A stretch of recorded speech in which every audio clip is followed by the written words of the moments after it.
Hello दोस्तों, कैसे हैं आप लोग। दोस्तों, जैसा कि मैं आप लोगों को बता दूं, अभी जो आपके सामने ये नोटिस दिख रहा है, ये आप लोगों को डीएसएसबी के द्वारा आया हुआ है।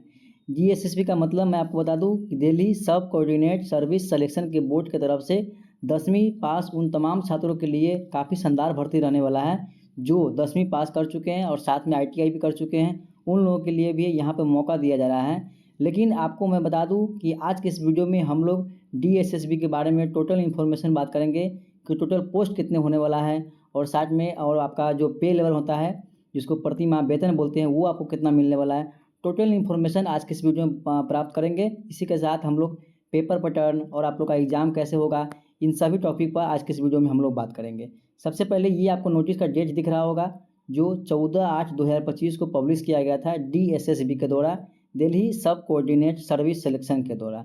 आगे हम लोग बढ़ते हैं कि आगे इनके द्वारा क्या कहा गया है। यहाँ पे जो अभी मैंने आप लोग के लिए हाईलाइट करके इसलिए लाया है क्योंकि आप लोगों का ये जो वीडियो बहुत लंबा नहीं हो और कम समय में आप लोग ज़्यादा जानकारी को प्राप्त कर सकते हैं। चलिए आप लोग को ज़्यादा देर न करते हुए वीडियो को शुरू करते हैं। यहाँ सबसे पहले आप लोग को दिख रहा होगा जो हाईलाइट किए हुए पीला कलर में, जो आप लोगों को यहाँ रहने वाला है पोस्ट का नाम दिया गया। जैसे यहाँ पर कोर्ट अटेंडेंट दिया हुआ है और उसके बाद फिर आपको यहाँ पर दिया गया, ये दिया गया है, रूम दिया गया है, सिक्योरिटी दिया गया है। इन सभी पोस्ट पे 3-4 पोस्ट दिया गया है जिस पर आप लोग का ये वैकेंसी रहने वाला है, जिसके बारे में हम लोग डिटेल से भी आगे बढ़ेंगे। यहाँ पे हर पोस्ट का अलग अलग क्वालिफिकेशन दिया गया है, एज लिमिट दिया गया है और आप लोग का जो रिजर्वेशन बोलते हैं वो भी दिया गया अलग अलग। तो हर एक टॉपिक पर आज की इस वीडियो में हम लोग बात करेंगे। बस आप लोगों को करना यही है कि वीडियो को लास्ट तक देखना है और बीच में छोड़ करके नहीं जाना है, क्योंकि अगर आप बीच के छोड़ कर चले जाते हैं तो आपको समझ में कम आ सकता है। तो इसलिए आप लोगों को वीडियो को लास्ट तक देखना है और साथ में वीडियो अच्छा लगे तो चैनल को ज़रूर सब्सक्राइब कीजिएगा। तो दोस्तों बढ़ते हैं आगे हम लोग। आप लोग यहाँ पे अप्लीकेशन फॉर्म का क्लोजिंग डेट और जो ओपनिंग डेट बोलते हैं वो आपको दिख रहा होगा। तो आप लोग का फॉर्म फिलिंग का प्रोसेस 26/8/2025 को शुरुआत हो रहा है और लास्ट डेट की बात करें तो 24/9/2025, यानी कि अगस्त में आपका ये फॉर्म फिलिंग स्टार्ट हो रहा है और सितंबर तक चलने वाला है। 1 मंथ का आपको समय दिया गया इस फॉर्म को फिल करने के लिए। ये तो मैंने बता दिया। अब हम लोग आगे बढ़ते हैं। आगे आप लोग को यहाँ पे पोस्ट का नाम दिया गया है और यहाँ पे पोस्ट का नाम है और कौन से डिपार्टमेंट के द्वारा ये वैकेंसी निकाली गई है वो आपको दिख रहा होगा। आपका पे लेवल क्या रहने वाला है और किस कैटेगरी में कितने सारे सीट है वो भी दिया गया है। जैसे यूआर है कोई, ओबीसी कोई है, एससी है, एसटी है, ईडब्ल्यूएस है और उसी के साथ टोटल जो सीट रहने वाला है और पोस्ट में वो आपको यहाँ पर देखा गया है। वैकेंसी यहाँ पर लिखा हुआ आपको। उसके बाद हम लोग आगे बढ़ते हैं। सबसे फर्स्ट नंबर पे आपको दिख रहा होगा जो पोस्ट का नाम दिया गया है।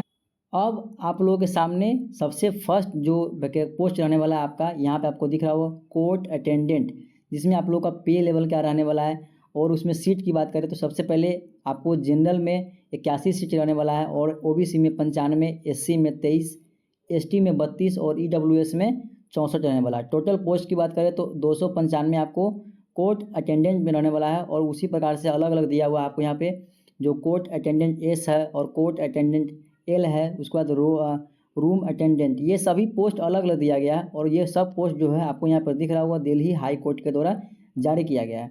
टोटल पोस्ट की बात करें आप लोग यहाँ पर टोटल पोस्ट देख सकते हैं कि किस कैटेगरी में कितने सारे पोस्ट है, आप कौन से कैटेगरी से आते हैं ज़रूर कमेंट कीजिएगा।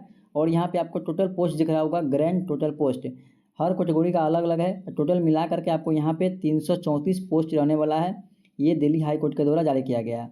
और एक इंपॉर्टेंट चीज़ आपको यहाँ पर दिख रहा होगा जो दिया हुआ है PWD जिसको बोलते हैं, जो विकलांगता से आते हैं यानी DQ कोटा से आते हैं उनके लिए अलग से सीट दिया गया और साथ में ESM इनका भी अलग से सीट दिया गया जो कि आपको नीचे में दिख रहा होगा। 14 सीट इन लोगों के लिए है और एक के लिए 32 सीट है। जो DQ कोटा से आते हैं उनके लिए 32 है और जो ESM के द्वारा आते हैं उनके लिए 32 सीट दिया गया, इनके लिए 14 सीट दिया गया। ये आप लोग देख लीजिएगा ठीक से। उसके बाद आगे बढ़ते हैं। आप लोगों को एप्लीकेशन फॉर्म की तो मैंने बात बता दी है कि लास्ट डेट क्या रहने वाला है 24/9/2025।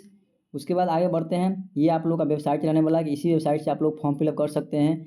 ये आपको DSSBonline.nic.in इसी वेबसाइट पर जा करके आप लोग को फॉर्म फिलअप करना है। लेकिन आप लोग को इतना भी नहीं करना है, जैसे ही लिंक एक्टिवेट होगा मैं आप लोग को इन्फॉर्म कर दूंगा। बस आप लोग को चैनल को सब्सक्राइब करके रखना है ताकि कोई भी इन्फॉर्मेशन आप लोगों को छूटे नहीं। तो अब हम लोग जितने भी सारे पोस्ट का नाम 2, 4, 5 जो भी हमने ऊपर में पोस्ट देखा है उस पोस्ट का अब स्टेप बाय स्टेप बात समझते हैं। जैसे कोई पोस्ट 1 है तो तो एक पोस्ट में क्या दिया गया था आपको यहाँ पर दिख रहा हो। सबसे पहले यह पोस्ट है, उस डिपार्टमेंट का नाम क्या है, दिल्ली हाई कोर्ट है। और कौन से पोस्ट के बारे में हम लोग बात कर रहे हैं, तो कोर्ट अटेंडेंट, ठीक है। इसमें नंबर ऑफ वैकेंसीज के बारे में आपको तो यहाँ दिख ही रहा होगा, ऊपर में भी मैंने आपको बताया था 295 टोटल पोस्ट रहने वाला है। उसके बाद हम लोग क्वालिफिकेशन की बात करते हैं। ये कोर्ट अटेंडेंट जो है उसका क्वालिफिकेशन क्या रहने वाला है, तो यहाँ पे आपको दिख रहा होगा जो छात्र अभी मैट्रिक पास कर चुके हैं उनके लिए शानदार मौका है, तो वो इस फॉर्म को फिल कर सकते हैं। और उसके जो इक्विवेलेंट होते हैं, कोई भी अगर कोर्स किए हुए तो आप इस फॉर्म को फिल कर सकते हैं। उसी के साथ आपको नीचे में दिख रहा होगा जो एक्सपीरियंस बोलते हैं कि आपका कोई एक्सपीरियंस भी मांगा जाता है, तो यहाँ पे एक्सपीरियंस का तो नील लिखा हुआ है, यानी कि जीरो, कोई एक्सपीरियंस की ज़रूरत नहीं है। उसके बाद आप लोग को नीचे में दिया गया पे स्केल, यानी कि आपका जो कौन से पे लेवल का ये वेतन रहने वाला है वो आपको दिया गया है, तो आप लोग को यहाँ पर पे लेवल भी देख लेना है। उसके बाद सबसे इम्पोर्टेंट चीज़ जो होता है स्टूडेंट के लिए, एज लिमिट क्या रहने वाला है, तो एज लिमिट आपको दिख रहा होगा। तो एज लिमिट की बात मैं बताऊं तो आपका एज लिमिट 18 साल से कम नहीं होना चाहिए और 27 यानी कि 27 साल से ज़्यादा नहीं होना चाहिए। और इसी के साथ मैं आपको बता दूं जो आपका एज 1/1/2025 से ये काउंट किया जाएगा, यानी कि इतना तक आपका काउंट किया जाएगा, उतना तक अगर आप 18 से प्लस हो रहे हैं और 27 से नीचे हैं तब इस फॉर्म को आप फिल कर सकते हैं। और मैं आपको यही बता दूं कि हर कैटेगरी का अलग अलग जो एज रिलैक्सेशन बोलते हैं वो भी दिया गया है, तो आप लोग को मैं आगे बताऊंगा। सेकेंड आपको दिख रहा होगा कोर्ट अटेंडेंट एस जो पोस्ट है उस पर दिया गया है। टोटल वैकेंसी आपको यहाँ दिख रहा होगा कि पोस्ट कितना रहने वाला है। क्वालिफिकेशन की बात करें तो क्वालिफिकेशन भी इसमें आपको दिख रहा होगा, जो मैट्रिकुलेशन बोलते हैं वो 10th पास इसमें है। एक्सपीरियंस भी इसमें कुछ नहीं मांगा जा रहा है। पे लेवल कौन है वो भी आपको दिख रहा होगा। इसमें भी एज लिमिट की बात करें तो 18 से लेकर के 27 वर्ष दिया गया है। और एज लिमिट जो है सो आपको 1/1/2025 तक काउंट किया जाएगा। सेकेंड हो गया हम लोग का। थर्ड आपको रहने वाला है कोर्ट अटेंडेंट एल जो पोस्ट है उसका भी वैकेंसी दिख रहा होगा। टोटल नंबर ऑफ वैकेंसी आपको केवल 1 है, यानी कि एक ही है। उसमें आपको मैं बताऊं क्वालिफिकेशन में, तो क्वालिफिकेशन की बात करें तो इनका भी क्वालिफिकेशन आपको यहाँ पर दिख रहा होगा, केवल मैट्रिकुलेशन यानी कि मैट्रिक पास होना चाहिए। एक्सपीरियंस का कोई यहाँ पर ज़रूरत नहीं है। पे लेवल और एज लिमिट दोनों आपको दिख रहा होगा। एज लिमिट में भी जो मैंने आपको बताया ऊपर में ही सेम टू सेम वही है। आपको 4 नंबर भी दिख रहा होगा रूम अटेंडेंट जिसको बोलते हैं। आपको यहाँ पर पोस्ट नंबर ऑफ वैकेंसी का पोस्ट दिया गया है जो 13 रहने वाला है आप लोगों को। ये जो भी जानकारी मैं आप लोगों को स्टेप बाय स्टेप इसलिए समझा रहा हूँ क्योंकि हर का पोस्ट का अलग अलग कुछ रिक्वायरमेंट हो सकता है, इसीलिए मैं अलग अलग आपको बता रहा हूँ। तो यहाँ पे क्वालिफिकेशन दिया गया है, लेकिन इसमें भी सेम क्वालिफिकेशन है। एक्सपीरियंस का कोई इसमें ज़रूरत नहीं है। पे लेवल दिया गया है, एज लिमिट दिया गया है, जो आपको यहाँ पर देख लेना है। आगे बढ़ते हैं। आगे आप लोगों को 5 नंबर जो सिक्योरिटी यहाँ पर दिख रहा होगा सिक्योरिटी अटेंडेंट, इनका नंबर ऑफ वैकेंसी की बात करें तो टोटल नंबर ऑफ वैकेंसी 3 है, जो कि अलग अलग कैटेगरी में यहाँ पर डिवाइड किया गया है। ये सब देखने के बाद आपको इसका ये जो क्वालिफिकेशन की बात करें यहाँ पे एसेंशियल क्वालिफिकेशन आपको 10th पास मांगा जा रहा है, जो आपको यहाँ पर देख लेना है। एक्सपीरियंस की बात करें तो एक्सपीरियंस भी इसमें कोई ज़रूरत नहीं है, एक्सपीरियंस का कोई इसमें ज़रूरत नहीं है। पे लेवल की बात करें तो आपका इसमें जो कौन सा वेतन होने वाला है वो आपको दिया गया है। एज लिमिट की बात करें, एज लिमिट भी सेम है।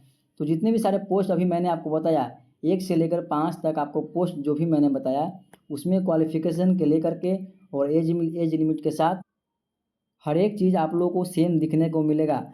इस पीडीएफ को मैं आप लोगों को अपने टेलीग्राम चैनल पे अपलोड कर दूंगा ताकि आप लोग ठीक से उस पीडीएफ को देख सकते हैं, या वीडियो को आप रोक करके भी पढ़ सकते हैं पूरे पीडीएफ को, जो मैंने आपको आसान भाषा में समझा दिया, आपको समझने में दिक्कत नहीं हुआ होगा।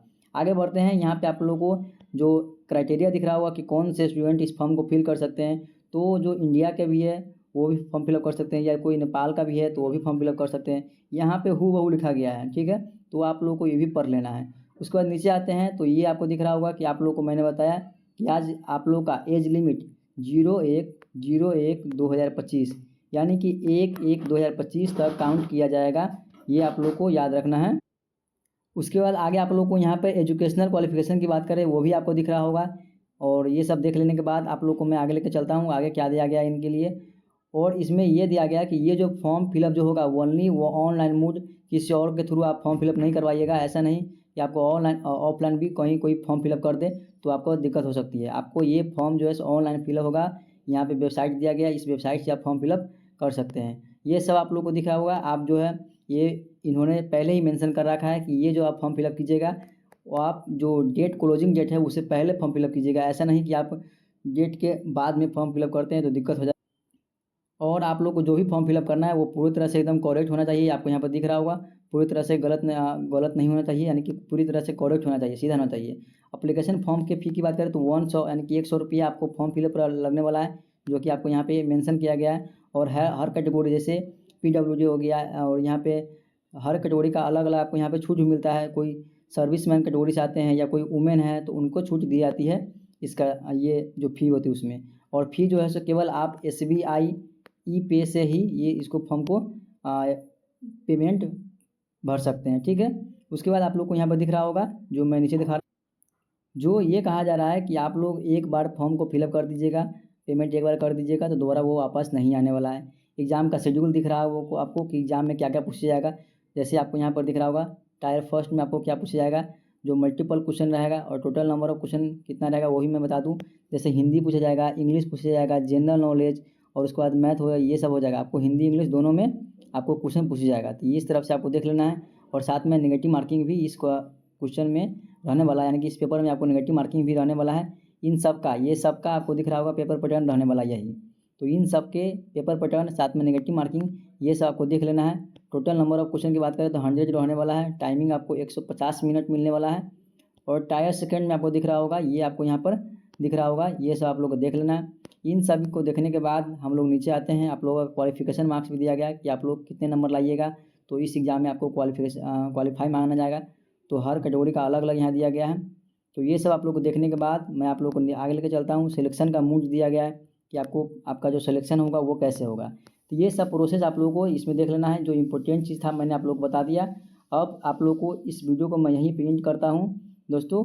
लेकिन आप लोगों से निवेदन ये है कि इस वीडियो को अपने दोस्तों के साथ ज़्यादा से ज़्यादा शेयर कीजिएगा, ताकि उनको भी जानकारी हो कि 10वीं पास जो भी कर चुके हैं वो इस फॉर्म को फिल कर सकते हैं और एक अच्छा सा शानदार सा जॉब ले सकते हैं जो 10th पास कर चुके हैं। तो दोस्तों इस वीडियो को ज़्यादा से ज़्यादा शेयर कीजिएगा। मिलते हैं दोस्तों नेक्स्ट वीडियो में। Thank you.